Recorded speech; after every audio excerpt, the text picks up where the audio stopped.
नमस्कार, आदाब। हमारे डिजिटल प्लेटफॉर्म में आपका स्वागत है। जंग का मैदान सिर्फ बंदूकों से नहीं, अब बाजार से भी तय हो रहा है। ईरान और इजराइल के बीच छिड़ी जंग अब 7वें दिन में दाखिल हो चुकी है और इसकी लपटें अब सिर्फ सीमाओं तक नहीं बल्कि दुनिया के बाजारों, तेल की कीमतों और सियासी बयानबाजियों तक पहुंच चुकी है। ब्रेंट क्रूड हो या वेस्ट टेक्सास इंटरमीडिएट, हर कीमत में उबाल है। स्ट्रेट ऑफ हार्मुज जैसा एक अहम समुद्री रास्ता अगर बंद हुआ तो इसके असर से कोई भी मुल्क बच नहीं पाएगा। ना अमेरिका, ना भारत और ना ही आपकी जेब का बजट इससे बच पाएगा। क्या इस सुलगती हुई जंग में अब अमेरिका भी उतरने जा रहा है और क्या ये टकराव दुनिया को एक और आर्थिक तूफान की तरफ ले जा रहा है? आइए समझते हैं इस मसले को इस खास रिपोर्ट में।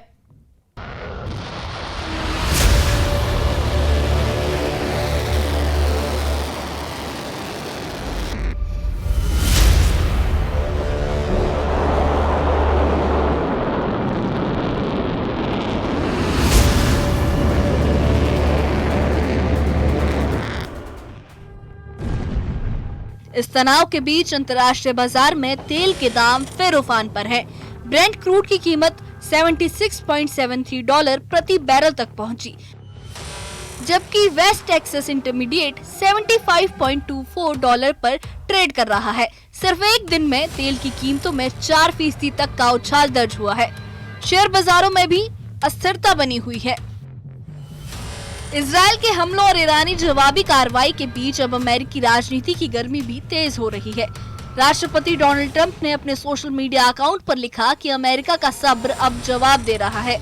उन्होंने ईरान से बशर्ते सरेंडर की मांग की।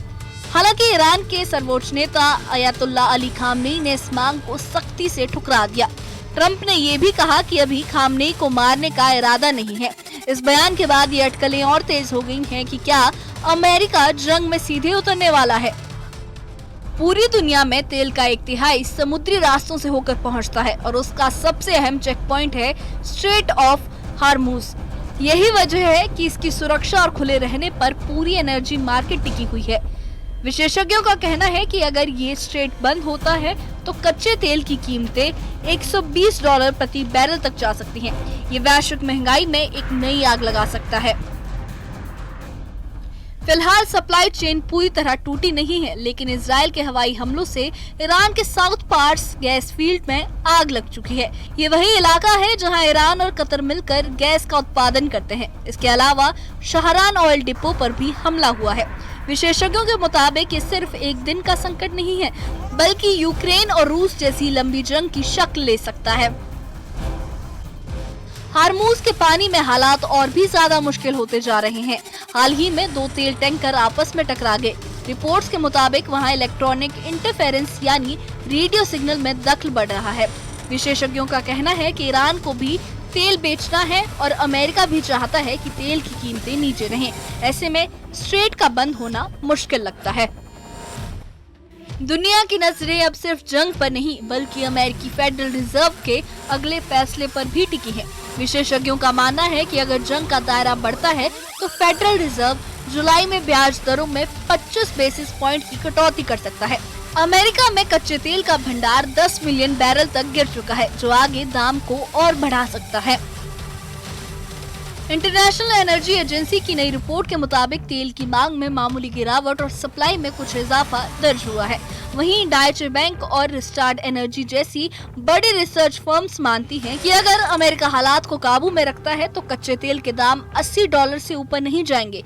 हालांकि स्ट्रेट ऑफ हार्मुज अभी तक खुला है, लेकिन लगातार हो रहे स्ट्राइक्स, बढ़ता सियासी दबाव और तकनीकी दखल पूरी दुनिया को एक बार फिर ये समझा रहा है कि एक छोटी सी चिंगारी भी एनर्जी मार्केट को झुलसा सकती है।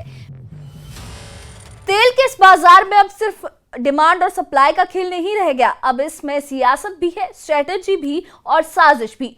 स्ट्रेट ऑफ हार्मुज अभी खुला है, लेकिन माहौल हर रोज बदल रहा है। कीमतें बढ़ रही हैं, बयान तेज हो रहे हैं और टकराव की जद में अब पूरी दुनिया की जेब है। इंटरनेशनल एनर्जी एजेंसी से लेकर फेडरल रिजर्व तक सब सतर्क है, चौकन्ने हैं। लेकिन सवाल ये ही है कि कब तक? क्या ये जंग सिर्फ 2 मुल्कों की है या पूरी दुनिया का इम्तिहान है? पूरी एनर्जी मार्केट को झुलसाने के लिए एक चिंगारी ही काफी हो सकती है। आगे क्या होगा ये कहना अभी मुश्किल है, लेकिन इतना तय है कि आने वाले दिन हर लिहाज से भारी साबित हो सकते हैं। फिलहाल इतना ही, लेकिन इस मुद्दे पर हमारी नजर बनी रहेगी। इस बारे में आपका क्या कहना है, हमें कमेंट बॉक्स में अपनी राय जरूर बताएं और इस मामले से जुड़ी अपडेट्स के लिए और ऐसी ही खबरों के लिए हमारे चैनल के साथ बने रहें। हमारे चैनल को सब्सक्राइब करें। शुक्रिया।